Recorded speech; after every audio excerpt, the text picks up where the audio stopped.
ایک نوجوان فوجی، وہ واقعہ کہ جس نے آقائے قراتی کو گریہ پر مجبور کر دیا۔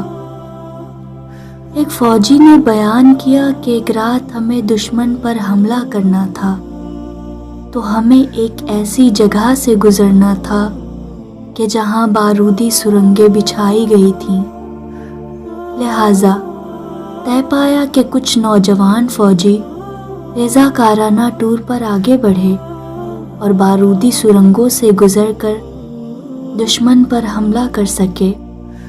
یہ بات سب جانتے تھے کہ بارودی میدان میں قدم رکھنے کا مطلب یہ ہے کہ کسی کا ہاتھ، کسی کی ٹانگ، کسی کا جسم یا کسی کی گردن سلامت نہیں رہے گی۔ یہاں دست و پا کٹیں گے، یہ کوئی دل لگی نہیں ہے۔ کچھ نوجوان آگے بڑھے اور رات کے اندھیرے میں بارودی میدان کی جانب چلنا شروع ہو گئے۔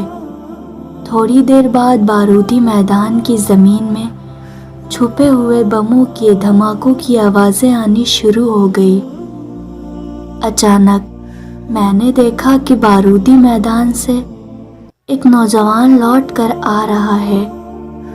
میں نے سوچا کہ شاید زندگی کی محبت غالب آ گئی اور موت کو قریب دیکھ کر اور ہوا میں اچھلتے ہوئے انسانی اعضاء دیکھ کر اس نے اپنا فیصلہ تبدیل کر لیا ہوگا۔ میں اندھیرے میں ہی دیکھ رہا کہ اسے شرمندگی نہ ہو۔ پھر دیکھا کہ وہ دوبارہ بارودی میدان کی جانب جا رہا ہے۔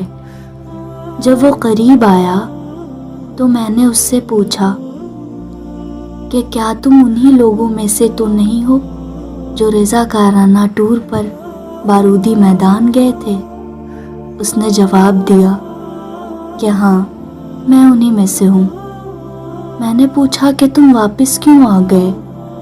اس نے کہا کہ میرے فوجی جوتے بالکل نئے ہیں، میں نے سوچا کہ انہیں اتار دوں، یہ بیت المال سے خریدے گئے ہیں، میں نے تو اپنی جان دینی ہے، تو سوچا کہ یہ جوتے ضائع کیوں کروں، کسی اور کے کام آ جائیں گے۔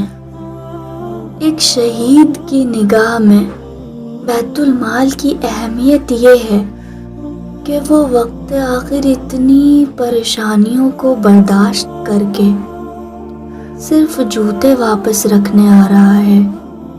ہم دیکھیں آخر ہماری زندگیوں میں بیت المال کی اہمیت کتنی ہے اور ہم نے بیت المال کا کتنا خیال کیا، سوچیں ضرور۔